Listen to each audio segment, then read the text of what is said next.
Welcome to the NewsHour. The U.S. Supreme Court has agreed to take up the question of whether President Trump's order ending birthright citizenship is legal. The decision follows Trump's appeal of a lower court ruling that struck down his executive order as unconstitutional.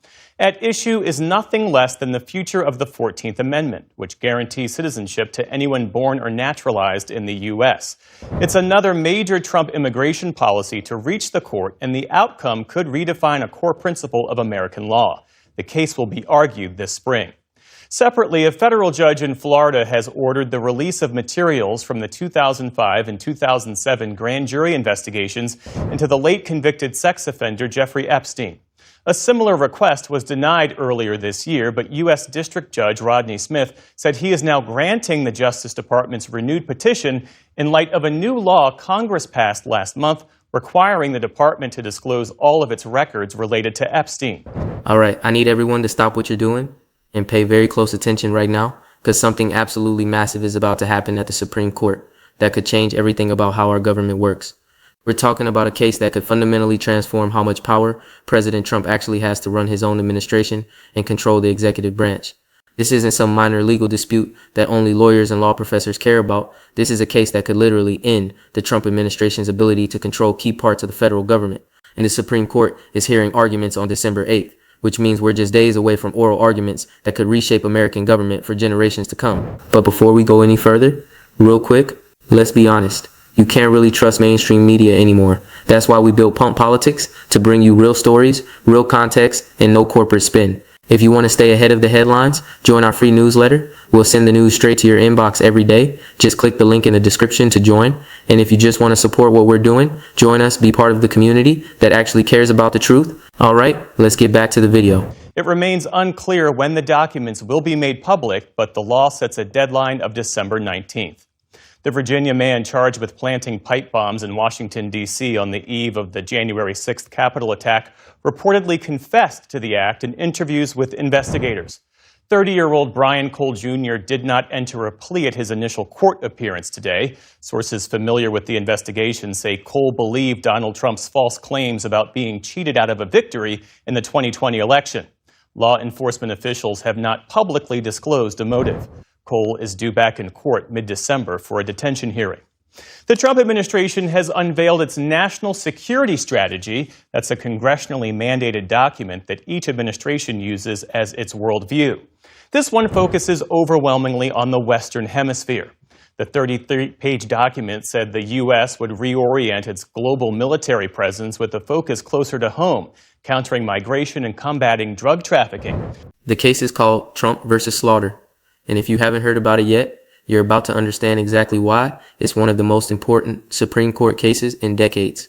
Here's what's at stake in simple terms that everyone can understand without a law degree. The Trump administration fired the head of a federal agency, someone named Slaughter, who was running one of these independent commissions that operate separately from direct presidential control. A lower court looked at the situation and said, wait a minute, you can't just fire this person whenever you feel like it, because federal law specifically protects them from being removed by the president without good cause. That court ordered Slaughter to be reinstated to their position immediately. But then the Supreme Court stepped in and hit the pause button on that lower court order, allowing Trump to keep Slaughter fired while this case works its way through the legal system over the coming months. And now the highest court in the land is going to decide once and for all whether presidents have the power to fire heads of independent agencies whenever they want for any reason, or whether Congress can constitutionally protect these officials from presidential control. Come on. Think about what this really means for the balance of power in our government and why everyone should be paying attention. We're talking about agencies like the Federal Trade Commission, the FTC, which regulates big corporations and protects consumers from unfair business practices every single day. We're talking about agencies that have been deliberately independent from presidential control for almost a century now, since the New Deal era. The whole point of making these agencies independent was to keep them out of partisan politics, to make sure the president couldn't just fire the people running them because they made decisions he didn't like or refused to do political favors. But Trump's administration is now arguing that this independence is actually unconstitutional, that the president should have the absolute power to fire anyone in the executive branch for any reason at any time without any restrictions from Congress. The legal stakes here go all the way back to a 1935 Supreme Court case called Humphrey's Executor that most Americans have never heard of, but that affects their lives every day. That case established the precedent that Congress could create independent agencies and protect their leaders from being fired by the president without good cause. It's been the settled law of the land for 90 years now, and it's the foundation for how dozens of federal agencies operate today across every area of American life. But now the Trump administration is asking the Supreme Court to overturn that precedent entirely, to say that Humphrey's executor was wrongly decided back in 1935, and that the Constitution actually gives the president complete and total control over everyone in the executive branch. If they succeed in convincing the court, it will be one of the biggest power grabs in American history and will fundamentally transform how our government works. And here's what makes this even more alarming for people who care about checks and balances. The Supreme Court has already signaled pretty clearly which way they're leaning on this case. When the lower court ordered Slaughter reinstated to their position, the Supreme Court voted 6-3 to pause that order and let Trump keep Slaughter fired while the case proceeds through the legal system. That's the conservative supermajority siding with Trump on the preliminary question right out of the gate. It doesn't absolutely guarantee how they'll rule on the final merits of the case, but it's a pretty strong indication that this court is sympathetic to Trump's arguments about expanding presidential power over these supposedly independent agencies. This case is one of 8 major cases the Supreme Court has scheduled for December 2025, and legal experts who studied the court closely are saying it might be the most consequential of all of them for how our government actually functions on a daily basis. The outcome will determine whether Trump can fire people running agencies that regulate everything from banks to broadcasters to consumer products to elections themselves. It will determine whether future presidents of either party can exert total control over parts of the government that have been deliberately insulated from political pressure for decades to ensure impartial decision making. Okay, let's really dig into this Supreme Court case and break down exactly what's at stake, because the details here matter enormously and most people don't fully understand the massive implications of what could happen on December 8th when the justices hear oral arguments in this case. This case gets to the very heart of how our government is structured and whether the careful balance of power that's existed for nearly a century is about to be completely upended by a Supreme Court that seems eager to expand executive authority. I want to make sure you understand why constitutional scholars and legal experts are watching this case so closely and why the outcome will affect every single American, regardless of their political views or party affiliation. First, let me explain what independent agencies actually are and why they exist in the first place, so you have the proper context for understanding this case and why it matters so much. Back in the early 20th century, Congress created a bunch of federal agencies to handle specialized areas of policy that required technical expertise and needed to be insulated from the back and forth of partisan politics that changes every election cycle. Things like regulating railroads and then later radio broadcasts and financial markets and consumer products. The idea was that these agencies would be run by genuine experts who could make decisions based on facts and evidence and scientific understanding, not based on what the current president wanted them to do for political reasons or to reward his donors. To make that work effectively, Congress said that the people running these agencies could only be fired for cause, meaning the president couldn't remove them just because he disagreed with their decisions or wanted to replace them with political allies who would do whatever he wanted them to do. This system was challenged in 1935 when President Franklin Roosevelt tried to fire a member of the Federal Trade Commission who was appointed by the previous president and who Roosevelt didn't like because of his political views. The case went all the way to the Supreme Court, and in a unanimous decision that nobody dissented from, the court ruled that Congress had the constitutional power to protect these officials from removal by the president. The case was called Humphrey's Executor, and it established the principle that has governed independent agencies ever since for 90 years. The reasoning was that these agencies perform functions that are partly legislative and partly judicial in nature, not purely executive, so the president's removal power isn't absolute when it comes to them like it would be for purely executive officials. For 90 years now, that's been the settled law of the land that everyone has accepted and worked within. Dozens of agencies have operated under this framework, including the Federal Reserve, which controls monetary policy, the Securities and Exchange Commission, which regulates Wall Street, the Consumer Financial Protection Bureau, which protects people from predatory lending, and many others that affect the daily lives of Americans in countless ways most people don't even think about. Presidents of both parties, Republican and Democrat alike, have respected these limits, even when they disagree with specific decisions these agencies made and wish they could fire the people running them. The whole system has been built on the understanding that there are some parts of government that should be insulated from direct presidential control to ensure expertise and impartiality in their decision making.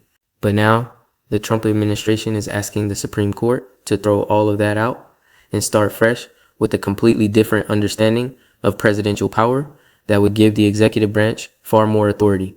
Their argument is actually pretty straightforward from a constitutional perspective, even if the practical implications are radical and unprecedented. They say that Article 2 of the Constitution vests all executive power in the president and the president alone. If these agencies are part of the executive branch, and they clearly are since they're not part of Congress or the courts, then the president must have the power to control them completely, including the power to fire the people running them for any reason he chooses or no reason at all. Any law that restricts that power, they argue, violates the separation of powers and is therefore unconstitutional and must be struck down. In their view, Humphrey's executor was wrongly decided in 1935 and should be overturned. Now, after 90 years, the specific case before the court involves someone named Slaughter, a federal agency head who was fired by the Trump administration because they wanted someone more aligned with their policy goals. A lower court found that the firing violated federal law protecting this person from removal without cause and ordered Slaughter reinstated to their position immediately as the law seemed to require. The Trump administration appealed that decision and asked the Supreme Court to step in and stop the reinstatement while the case proceeded through the appellate process.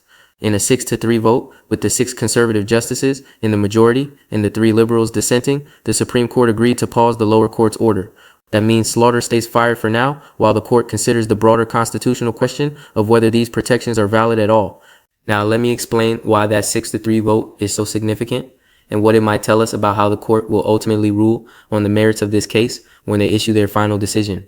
When courts consider whether to grant emergency relief like this, they typically look at several important factors, including whether the party asking for relief is likely to succeed on the merits of their underlying case. The fact that 6 justices voted to let Trump keep Slaughter fired strongly suggests they think the administration has a strong argument that these removal protections are unconstitutional and shouldn't exist. It's not an absolute guarantee of how they'll rule on the final decision, but it's a very strong signal that the conservative majority is deeply skeptical of the 90-year-old precedent that created independent agencies as we know them today. This case fits into a broader pattern we've seen from the current Supreme Court when it comes to administrative law and executive power over the past several years. Over the past several years, the court has been systematically weakening the power of federal agencies and strengthening the authority of the president and the courts relative to the bureaucracy that actually runs the government day to day. Just last year, the court overturned Chevron deference, a decades-old doctrine that said courts should defer to agencies' reasonable interpretations of ambiguous laws Congress passed. That was another foundational principle of administrative law that the current court decided to throw out after 40 years. If they do the same thing with Humphrey's executor, it would be another massive shift in how power is distributed in the federal government. The practical implications of overturning these removal protections would be enormous and immediate for how the government actually functions in the real world. Trump could fire anyone running an independent agency and replace them with loyalists who would do exactly what he wants without any pushback or independent judgment whatsoever. Agencies that are supposed to make impartial decisions based on expertise and evidence would instead be making decisions based on what the president wants them to decide for political reasons. Consumer protection, financial regulation, antitrust enforcement, broadcast licensing, election oversight, all of it would be subject to direct presidential control in ways it hasn't been for almost a century since the New Deal era. Some people might think this sounds perfectly fine, that the president should have total control over his own administration, and that these independent agencies are actually the problem because they're unaccountable to the voters who elect presidents. That's a legitimate perspective that serious legal scholars have held for years, and it's essentially the argument the Trump administration is making in this case before the Supreme Court. The idea is that if voters don't like what agencies are doing, they can vote for a new president who will change the policies and fire the people running them. Making agencies independent actually undermines democracy, the argument goes, because it insulates important decisions from electoral accountability and gives power to unelected bureaucrats who never have to face voters. But there's another side to this argument that's equally important to understand before we see how the court rules on the merits. The whole reason these agencies were made independent in the first place was precisely because some functions of government should not be subject to political pressure from whoever happens to be in the White House at any given moment. We don't want the Federal Reserve making monetary policy based on what's good for the president's re-election campaign. We want them making decisions based on what's good for the economy as a whole. We don't want the FTC dropping antitrust investigations because the companies being investigated are donors to the president. We want enforcement decisions based on the law and the evidence. The timing of this case is also crucial for understanding its impact on Trump's presidency and his ability to reshape the government according to his particular vision. Trump has been very vocal about his belief that the permanent bureaucracy, what he calls the deep state, is working against him and his agenda at every turn. He's talked about firing large numbers of federal workers and replacing them with people who are loyal to him personally rather than to some abstract notion of good government. This case could give him the legal authority to do exactly that when it comes to the heads of independent agencies, removing a major constraint on his power and allowing him to install allies throughout the government who will carry out his wishes without any resistance. Alright, so let's break this whole Supreme Court case down into the key points you need to understand, because there's a lot at stake here, and I want to make sure you grasp why this matters so much for the future of American government and for your daily life. This isn't just legal inside baseball that only lawyers and political junkies care about. This is going to affect how our government works for decades to come, regardless of who's president. So let's break it down point by point so you can explain this to anyone. Point number 1. This case could overturn 90 years of settled law about how independent federal agencies operate and who ultimately controls them. The 1935 precedent in Humphrey's Executor has been the foundation for how agencies like the FTC, the Federal Reserve, the SEC, the FCC, and dozens of others have functioned since the New Deal era when they were created. Presidents of both parties, Republican and Democrat, have accepted these limits on their removal power because that's what the Supreme Court said the Constitution requires all the way back in 1935. If the current court overturns that precedent, it will be one of the most significant changes to administrative law in American history. Agencies that have operated independently for generations would suddenly be subject to direct presidential control in ways we've never seen before. Point number 2. The 6-3 vote to Paul Slaughter's reinstatement strongly suggests the conservative majority is ready to side with Trump on the merits of this case when they issue their final ruling. When the Supreme Court grants emergency relief like this, it typically means the justices think the party requesting relief has a strong chance of winning their case, ultimately on the merits. The 6 conservative justices voting together to let Trump keep Slaughter fired is a clear signal about where they're likely to come down on the underlying constitutional question when they issue their final ruling in the coming months. This court has already shown repeatedly it's willing to overturn long-standing precedents when it disagrees with them. We saw that with abortion rights in Dobbs and with Chevron deference just last year, so there's no reason to think they'll treat Humphrey's Executor as sacred just because it's been around for 90 years. Point number 3, the outcome of this case will determine whether Trump can fire anyone running an independent agency and replace them with loyalists who will do his bidding without question. Right now, the heads of agencies like the FTC can only be removed for cause, meaning the president needs a good reason beyond just disagreeing with their decisions or wanting someone more politically aligned in the job. If the Supreme Court rules that these protections are unconstitutional, Trump could immediately start firing agency heads who aren't sufficiently loyal and replacing them with people who will carry out his agenda without question or independent judgment. This would give him unprecedented control over parts of the government that have been deliberately insulated from political pressure for decades to ensure fair and impartial decision-making. Point number 4, this case fits into a broader pattern of the Supreme Court weakening administrative agencies and expanding presidential power at their expense over the past several years. We've seen this court systematically roll back the power of the bureaucracy over the past several years through a series of major decisions that limit what agencies can do and how much deference courts give to their decisions on technical matters. Overturning Humphrey's Executor would be the next logical step in this ongoing project, completing the transformation of the relationship between the president and the administrative state that the conservative legal movement has been working toward for decades. If you look at the overall trajectory of this court's decisions, they clearly believe the executive branch has been too constrained and they're actively working to change that balance of power. Point number 5.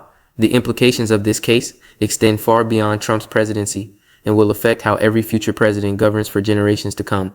Whatever the court decides here will establish the constitutional rules going forward, not just for Trump, but for every president who comes after him, regardless of which party they belong to. If presidents can fire independent agency heads at will, then a future Democratic president could purge Trump appointees and install their own loyalists just as easily when they take office. The same power that Trump would gain from winning this case would be available to every successor, which could lead to wild swings in regulatory policy every time the White House changes hands and a new president wants different policies. The bigger picture here is about the fundamental structure of American government and how we balance efficiency with accountability and expertise with democratic control. There are legitimate arguments on both sides of this debate that thoughtful people disagree about in good faith. On one hand, having independent agencies protects important government functions from political interference and ensures decisions are made based on expertise rather than political calculations about what helps the president. On the other hand, having unelected officials Making important policy decisions without being accountable to the president or voters raises real concerns about democratic legitimacy and who's really in charge. The problem is that this Supreme Court doesn't seem interested in finding a balanced solution that preserves some independence while ensuring accountability. They seem ready to completely eliminate the concept of independent agencies altogether and give the president total control over the executive branch. That's a radical change from how our government has worked for almost a century, and it's happening at a time when Trump has made very clear he wants to use that power to reshape the bureaucracy in his own image and purge anyone who might resist his agenda or exercise independent judgment. What happens on December 8th when the court hears oral arguments will give us a much better sense of where the justices are heading.